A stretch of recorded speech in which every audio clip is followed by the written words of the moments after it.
तुम literally shocked हो जाओगे ये सुन के कि कितनी कम परसेंटाइल पे इंडिया के टॉप एनआईटीज के अंदर तुम्हें एडमिशन मिल सकता है। जेईई 2025 का जनवरी अटेम्प्ट, बहुत कम दिन रह गए और उसी के साथ एंटिसिपेशन बढ़ती जा रही है कि क्या भैया परसेंटाइल कितनी टारगेट करें कि कोई एनआईटी ढंग का हमें मिल जाए। अभी तक तो एग्जाम का टारगेट हमारे सामने था, ये एडमिशन इन सब चीजों की तरफ तो हमने देखा नहीं है। तो किस तरीके से इसको देखें और जनवरी में क्या परसेंटाइल ले आए कि ठीक ठाक हमारा पिंडा छूटे और ये अप्रैल वगैरह की तरफ हमें फोकस ही ना करना पड़े, ये हमें बता दो। कितने ज्यादा पानी में, कितने ज्यादा नहीं है। जो पहली बार चैनल पे आए, नमस्ते, मेरा नाम यश है। पिछले 4 साल से कॉलेज एडमिशंस की इंडस्ट्री में हूं। लगभग 10,000 बच्चे हमारे थ्रू पिछले 4 साल में इंडिया के top IITs, NITs, triple ITs और प्राइवेट कॉलेज में इन्होंने एडमिशन लिया है और उसी सारे एक्सपीरियंस को सिमुलेट करके आज की वीडियो बना रहा हूं, जिसके अंदर मैं आपको बताऊंगा कि जनवरी में आपकी क्या परसेंटाइल आएगी और उसके बेसिस पे कौन से एनआईटीज को आप अपना टारगेट मान सकते हो। शुरू करने से पहले आप सब लोग मेरे को कमेंट सेक्शन में अपना टारगेट एनआईटी और उसके अंदर कौन सी ब्रांच पढ़ना चाहते हैं ये जरूर बताएंगे। पता चला भाई साहब सोच के बैठे 97% एनआईटी त्रिची सीएससी तो मैं डिजर्व करता ही हूं, तो ऐसा भाई नहीं होने वाला है, थोड़ा नींद से जागो। सब कुछ बताऊंगा, वीडियो को 1.5x पे कर लो। कौन से इंडिया के टॉप एनआईटीज रहने वाले हैं, कौन से डिसेंट है, कौन से लल्लू एनआईटीज हैं, और अगर आपको टॉप एनआईटी की टॉप ब्रांच चाहिए तो क्या परसेंटाइल लानी है, और एनआईटी का ठप्पा चाहिए ताकि आगे जाके शादी होए तो ऐसे बढ़िया सी हमें ऐसे ये सब बातें नहीं करनी चाहिए, पर हमारी बढ़िया शादी हो, बढ़िया वाइफ हस्बैंड मिले, तो उसलिए एनआईटी का ठप्पा चाहिए। तो उस हिसाब से भी मेरे दोस्त तुम्हें बताने वाला हूँ तुम्हारे बड़े भाई की तरह। रेड अलर्ट हो गए क्योंकि रेड बटन दबाने का टाइम आ गया। वीडियो कंटिन्यू कर लो, सब्सक्राइब जरूर कर देना, दिल रख लेना भाई का। तो मोटा मोटा देख लो या पतला पतला देख लो, इंडिया में 31 एनआईटीज यार हमारे रहने वाले हैं। इसमें से कुछ एनआईटीज ऐसे हैं जो बाप एनआईटीज हैं भाई, जहां हर कोई जाना चाहता है, और कुछ एनआईटीज ऐसे हैं जिनको लोग अपनी अच्छी शादी करवाने के लिए, जो मैंने बताया, उसके लिए चूज कर लेते हैं। एनआईटी सिक्किम किसने बोला? तो मेरे दोस्त टॉप एनआईटीज की बात करें, सब लोग जानते हैं वो होने वाले NIT Trichy, Warangal, Surathkal, Rourkela, no particular order, ये वाले हमारे ऊपर के कहीं ना कहीं एनआईटी रहते हैं। एनआईटी दिल्ली सब्सिक्वेंटली पता नहीं बहुत अच्छा परफॉर्म करने लग गया है, एनआईटी इलाहाबाद बहुत अच्छा परफॉर्म कर रहा है, तो आप मान लो कि ये सारे हमारे ऊपर के 7-8 टॉप एनआईटीज की लिस्ट में आ जाते हैं। डिसेंट एनआईटीज देखें तो कौन से आएंगे? डिसेंट एनआईटीज में आएंगे वीएनआईटी नागपुर आ जाएगा, एनआईटी दुर्गापुर आ जाएगा, एमएएनआईटी भोपाल इसके अंदर आ जाएगा, एनआईटी कुरुक्षेत्र आ जाएगा, जलंधर आ जाएगा, कैलीकट भी टॉप एनआईटी में आता है, पर मैं डिसेंट में रखूंगा क्योंकि मोस्टली नॉर्थ इंडियन वाला अपना एकदम मस्त दाल मखनी, नान और पनीर खाने वाले लोग हैं, तो इसलिए उनको मैं डिसेंट वाली कैटेगरी में रखूंगा, हालांकि टॉप में आता है। और लोअर एनआईटीज में हमारे कौन से आ जाते हैं? नॉर्थ ईस्ट की पूरी भाई 7 सिस्टर्स बहुत ज़्यादा बदनाम है, एनआईटी का ठप्पा चाहिए इसलिए लोग जाते हैं। एनआईटी सिक्किम हो जाएगा, मेघालय हो जाएगा, नागालैंड हो जाएगा, अरुणाचल प्रदेश हो जाएगा हमारा, उसके अलावा एनआईटी अगरतला हो जाएगा, तो ये सारे हमारे लोअर वाले एनआईटीज में आ जाते हैं। मोटी मोटी कैटेगराइजेशन समझ आ गई भैया, हम राजस्थान से हैं, एमएनआईटी जयपुर का नाम आपने नहीं लिया भाई, जयपुर का नाम नहीं ले सकते, वहाँ दिलजीत पाजी ने बहुत टिकटें विकटें भेज दी, जयपुर वयपुर किसी को नहीं भेजना, हमें टिकट कैसे मिलेगी दिल्ली वालों को? मोटी मोटी कैटेगराइजेशन समझ आ गई, तो ये भी समझ लो कि इस बेसिस पे करिए यार एनआईआरएफ रैंकिंग को थोड़ा कम भाव देते हुए इनके इंफ्रास्ट्रक्चर को, कैंपस को, इनकी प्लेसमेंट को, कॉलेज लाइफ को, और उसके साथ साथ एक्स्ट्रा करिकुलर एक्टिविटीज़ को देख के, लोकेशन को भी थोड़ी सी प्रेफरेंस दे के ये वाली हमने लिस्ट तैयार करी है। जल्दी से मुद्दे पे आ जाता हूँ। मुद्दे पे आने से पहले यार, अगर कॉलेज सिलेक्शन की दौरान मेरे को लगता है आपको पक्का एक पार्टनर की ज़रूरत होगी। एकदम फ्री कॉलेज गाइडेंस हम आप लोगों को प्रोवाइड करते हैं, तो इसलिए चैनल को सब्सक्राइब करना भी फ्री ही होता है। लाल बटन को दबा दो और बेल आइकन दबा दो, क्योंकि अब जेईई के साथ साथ प्रेपरेशन के साथ साथ कॉलेज सिलेक्शन के बारे में इंफॉर्मेशन लेने का भी टाइम आपका आ गया है। तो यार अब इस एनालिसिस को 3 पार्ट्स में हम डिवाइड कर सकते हैं। पहली चीज, टॉप एनआईटी के अंदर टॉप ब्रांच, डिसेंट ब्रांच और लोअर ब्रांच के लिए क्या क्या परसेंटाइल चाहिए होंगी। फिर जो हमारे डिसेंट एनआईटीज हैं, इनके अंदर टॉप ब्रांच, ठीक ठाक ब्रांच और लोअर टाइप की ब्रांच जो होती है ना, लोअर टाइप की, मतलब सिविल हो गई, बायोटेक हो गई, इनके लिए हमें क्या परसेंटाइल चाहिए।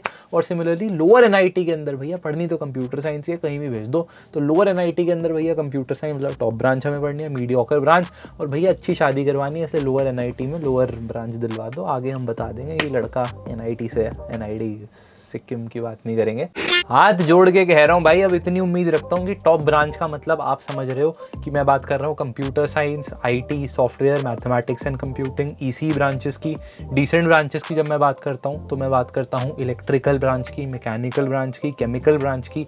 और जब मैं लोअर ब्रांचेस की बात करता हूँ तो मैं बात करता हूँ सिविल, बायोटेक, मेटलर्जिकल और इस तरीके की अदर ब्रांचेस की। एक और डिस्क्लोजर दे देता हूँ, आप मेरे को ट्रस्ट करते हो इसलिए ये चीज़ मैं आपको बता रहा हूँ कि ये जो एनालिसिस है मैंने पिछले 5 साल को लेके किया है, बट आज की वीडियो में for the sake of simplicity हम कुछ रेंजेस स्पेसिफिकली डिस्कस कर रहे होंगे जो एवरेज आउट करके इस 5 साल के डेटा को हमारी टीम ने स्टडी करके आप लोगों के लिए बनाया है। ज़्यादा टेंशन में आने की जरूरत नहीं है, सिंपल सी चीज़ समझ लो कि जो हमारा हायर परसेंटाइल का नंबर होगा that would correspond to other state का जेंडर न्यूट्रल वाला बच्चा। जेंडर न्यूट्रल मतलब मेल्स या जब फीमेल्स की सीटें भर जाती हैं तो वो भी ये वाली सीटों में कंसिडर हो जाते हैं, पर उनकी जो कट ऑफ है थोड़ी सी हाई जाती है, फीमेल्स के लिए थोड़ी सी लीनियंट होती है कट ऑफ। तो इसलिए हायर परसेंटाइल का मतलब है अदर स्टेट जिसके पास होम स्टेट का भी कोटा नहीं है उस पर्टिकुलर एनआईटी के लिए, और वो लड़का है, पुरुष है। और जो नीचे वाली रेंज आएगी उसके अंदर जो छोटा नंबर आएगा, फॉर एग्जाम्पल 97 से 99 की रेंज है, तो जो 97 होगा वो होगा होम स्टेट वाले बच्चे के लिए और उसमें भी फीमेल के लिए।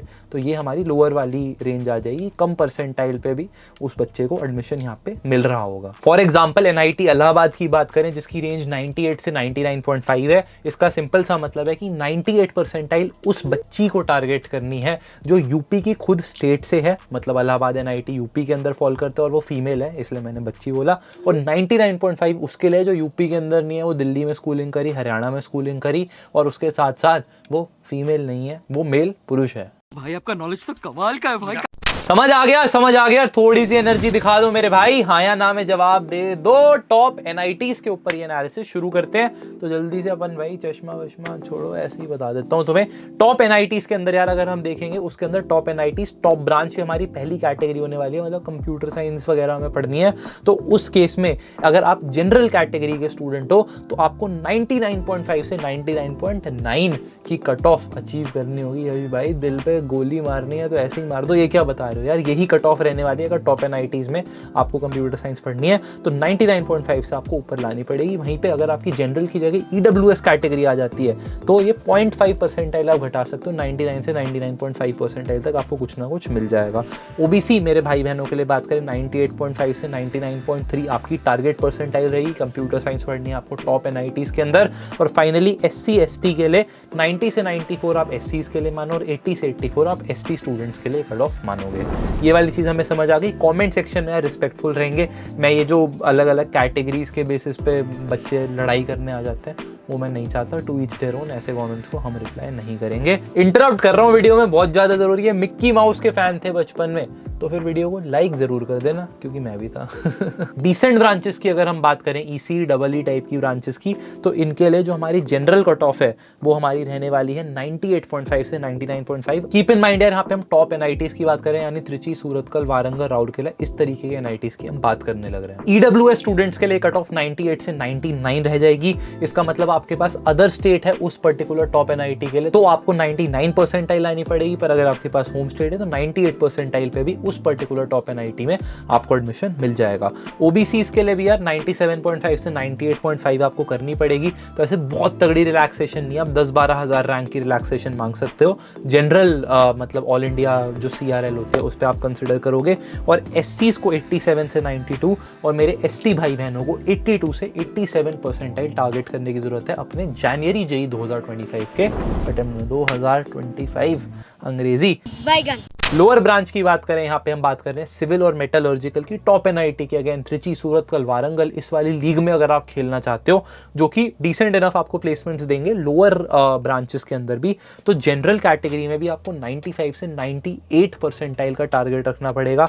ईडब्ल्यूएस वाले भाइयों को 1 परसेंटाइल आप कम कर दो, 94 से 97 परसेंटाइल देखते रहें। और ओबीसी के लिए 92 से 95 रहेगी। एससी को भाई 75 से 85 लानी है। और अगर आप एसटी स्टूडेंट हो तो आपको 70 से 80 परसेंटाइल में एक टॉप एनआईटी का ठप्पा चाहिए बस कि मेरे को घटिया एनआईटी में नहीं जाना, टॉप एनआईटी में एनआईटी त्रिची से निकल के आया हूं, तो आपकी 70 से 80 परसेंटाइल रहेगी। ये लोअर बैंड है। और हायर बैंड जनरल स्टूडेंट के लिए 95 से 98 है। तो लगभग 2 से 2.5 लाख रैंक का फायदा हो रहा है यहाँ पे एससी एसटी स्टूडेंट्स को compare to general students. Again आप अपनी ओपिनियंस बता सकते हो पर मैं कोई भी लड़ाई नहीं चाहता। अब बात करेंगे यार हम डिसेंट एनआईटीज की। इसकी कैटेगरी में हमारे आ जाएंगे एनआईटी जयपुर हो गया, एनआईटी नागपुर हो गया, एनआईटी दुर्गापुर हो गया। इस तरीके के जो सारे NITs आ जाते हैं, ये हमारी डिसेंट NITs की NIT भोपाल मैंने आपको बताया था, ये आ जाएगा इस कैटेगरी में। तो इन सबको हम देखेंगे। NIT कुरुक्षेत्र हमारे काफ़ी बढ़िया बढ़िया जेई वाले यूट्यूबर्स कर रहे हैं कुरुक्षेत्र से, तो उनको हमारा प्रणाम। NIT की बात करें, डिसेंट NITs की टॉप ब्रांच कंप्यूटर साइंस की बात करेंगे जनरल कैटेगरी के एक बच्चे के लिए, तो उसको लानी पड़ेगी यार 98 से 99.5। कंपटीशन भाई उतना ही टफ है। कंप्यूटर साइंस में तो कोई लीनियंसी ही नहीं है, कंप्यूटर साइंस पढ़नी है तो बहुत सॉलिड लानी पड़ेगी। या तो जनवरी में लाओ या अप्रैल में और ज़्यादा गधा मजदूरी करके ले आना, वरना कंप्यूटर साइंस नहीं मिलेगी। 98 परसेंटाइल आप मान के चलो डिसेंट NITs के लिए होते हैं, 96 97 के बाद मिलना बहुत मुश्किल हो जाता है किसी भी NIT में। EWS अगर आपके पास कोटा है, सर्टिफिकेट है, तो 97 से 98.5 परसेंटाइल पे आपको मिल जाएगी। OBC स्टूडेंट्स के लिए 96 से 98 परसेंटाइल रहेगी अगर कंप्यूटर साइंस पढ़नी है आपको जयपुर में दिलजीत भाई का कॉन्सर्ट एंजॉय करते हुए।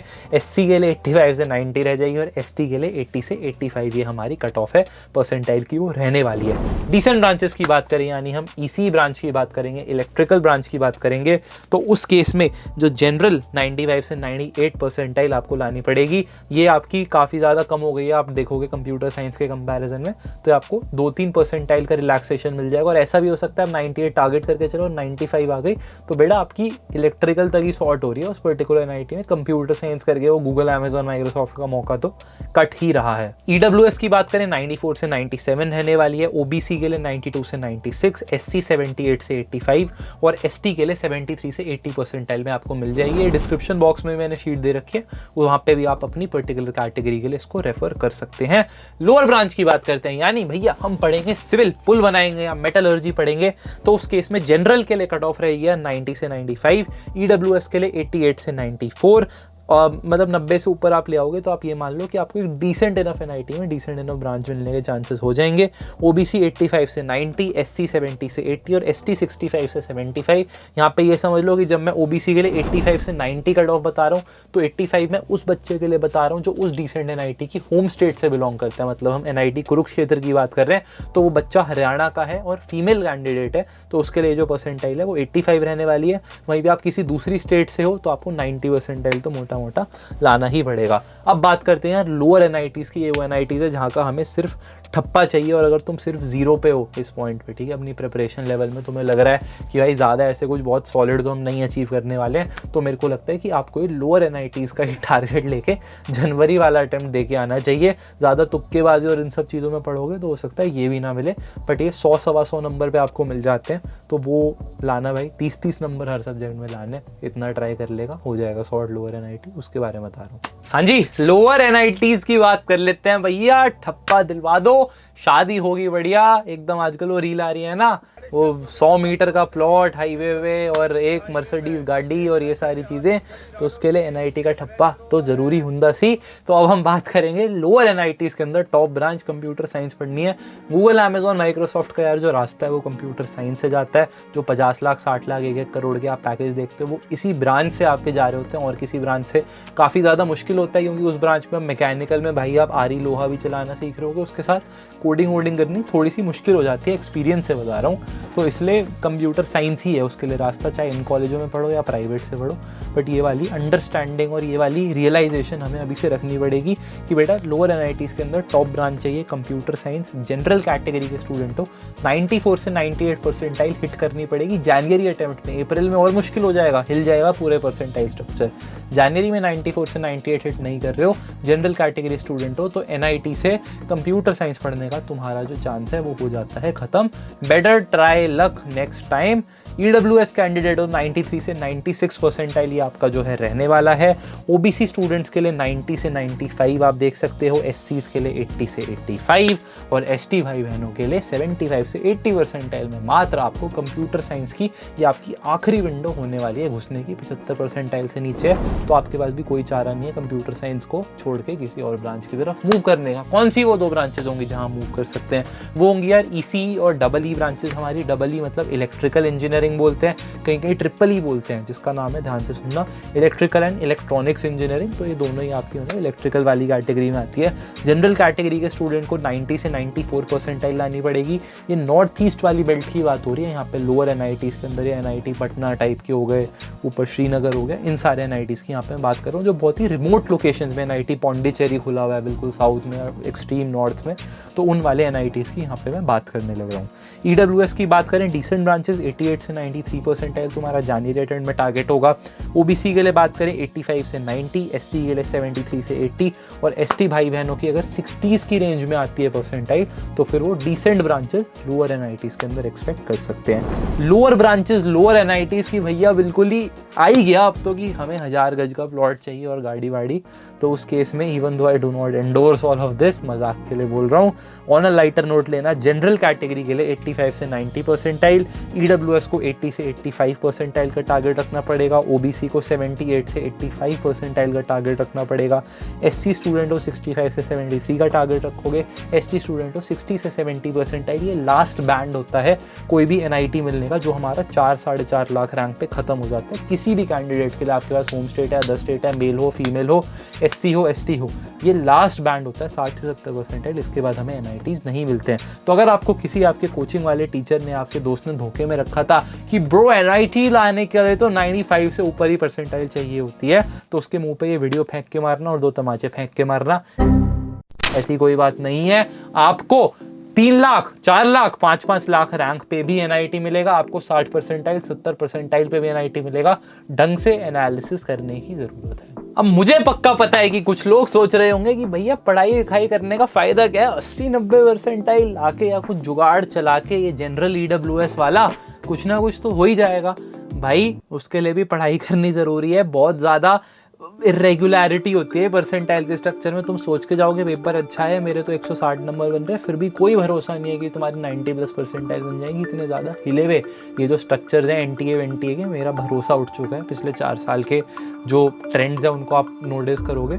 तो अपनी पढ़ाई पे ध्यान दो और मैक्सिमाइज करने की कोशिश करो परसेंटाइल में। Obviously have this target range in your mind, तो आप अच्छा कर पाओगे। Okay ji, description box pin comment check कर लेना। बैंड बज गई भाई इसको बनाने में, वीडियो को सब्सक्राइब भाई बिल्कुल बिल्कुल बनता है। रात के 3:40 हो रहे हैं अगर आपको दिख रहा हो घड़ी के अंदर, तो लगे हुए आप लोगों के लिए मेहनत करने में। कॉलेज सिलेक्शन के लिए आपके पार्टनर होने वाले हैं आपके प्यारे यश भैया। तो चैनल को सब्सक्राइब करके, वीडियो लाइक करके, कमेंट करके, शेयर करके, जो करना है वो कर लेना, पर पढ़ाई करते रहो। और मैं आपसे मिलूंगा एक और नई वीडियो में। And it's a wrap up. I button यहाँ पे आ रहा है, 60 डेज जेईई स्ट्रेटेजी भी देख लो। Bye bye. You look good, you look good. Tada, kudi kudi kudi kudi.